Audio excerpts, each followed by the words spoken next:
Massimiliano Schiavona, neopresidente di Federalberghi Veneto. Allora, Presidente, lei assume questa carica, è un momento molto delicato per il comparto e non si parla naturalmente soltanto di quello che sta succedendo nelle città storiche come Venezia, Verona, eccetera, ma anche nella costa veneta. Ecco, come intende affrontare questa problematica, pensando naturalmente al rilancio del comparto stesso?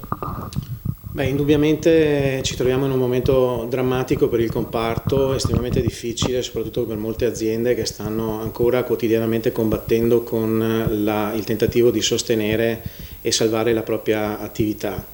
È un momento veramente difficile che prevede anche l'assunzione di una responsabilità importante in questi termini e che sento, diciamo, sulle spalle in previsione di quelli che saranno, diciamo, gli obiettivi e i punti dei prossimi lavori. Fin da subito credo sarà importante, una volta messe in sicurezza le aziende, affrontare la fase anche un po' della ristrutturazione della nostra offerta, nella consapevolezza che quello che troveremo al termine di questo Covid-19 sarà un mondo completamente cambiato e diverso. E per fare questo sarà necessario mettere in campo delle azioni fin da subito per cercare di sostenere le aziende a riprogettare i propri spazi se necessario e a cercare di ristrutturare il proprio prodotto in modo da essere pronti nella sfida internazionale. Su questo credo che un ruolo importante, strategico e fondamentale lo ricoprirà la pianificazione per la progettualità dei fondi europei previsti 2021-2027 destinati al nostro comparto. E su questo credo che anche insieme con la Regione Veneto avremo il dovere come Federalberghi Veneto di far arrivare le nostre proposte in modo tale di essere certi che venga messo in campo un sistema efficace di, non solo di ristori alle aziende, ma anche di far arrivare i finanziamenti a quelle aziende che adotteranno questo tipo di progetti e che saranno in grado di sostenere le sfide internazionali. L'auspicio, se posso, è quello di seguire un po' il consiglio anche di quanto detto dal Capo del Governo, quindi di trasformare quello che necessariamente oggi è un debito, al debito buono, da un debito cattivo al debito buono. E questo anche in previsione di un po' quel campanilismo che purtroppo attanaglia non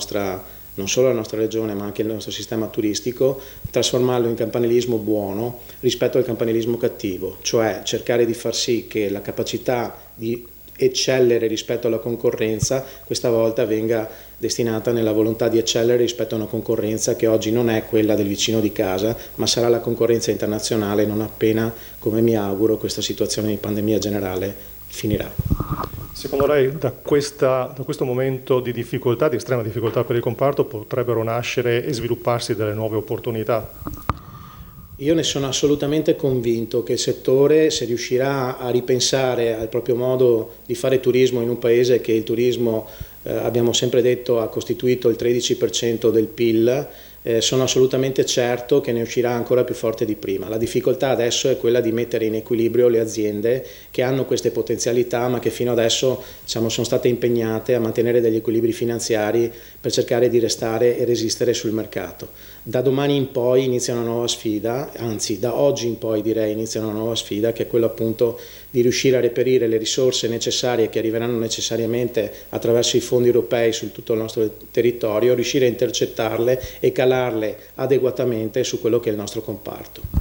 Ecco, la vostra categoria, Federalberghi in modo particolare, ha in qualche modo gioito, comunque ha preso con soddisfazione la decisione del Premier Draghi di istituire nuovamente il Dicastero con portafoglio dedicato al turismo. Lei prevede di comunque incontrare il Ministro, comunque di chiedere di sedersi attorno a un tavolo per discutere anche della questione veneta? Allora è chiaro che su questo noi ci confronteremo e ci relazioneremo anche con Federalberghi Nazionale, che è il nostro punto di riferimento. Da questo punto di vista è stato accolto con entusiasmo l'istituzione del Ministero del Turismo. Ovviamente adesso attenderemo i passaggi necessari per la dotazione del portafoglio, come si dice in termine tecnico, e quindi con la modifica del titolo quinto della Costituzione che ne decreterà di fatto l'avvio dei lavori. E certo è un gran passo epocale sul quale contavamo e auspichiamo di poter presto dialogare con il Ministero per portare quelle che sono le nostre esigenze, le nostre istanze e soprattutto per riportare di nuovo al centro quello che è il comparto alberghiero, che oggi è il fiore all'occhiello non solo della Regione Veneto ma anche di tutto il territorio nazionale, ma anche con la responsabilità che la Regione Veneto ha sulle spalle, che nel pre-Covid costituiva essere la prima regione per numero di presenze, che possa diventare anche la prima regione in termini propositivi per la ripartenza del nostro settore.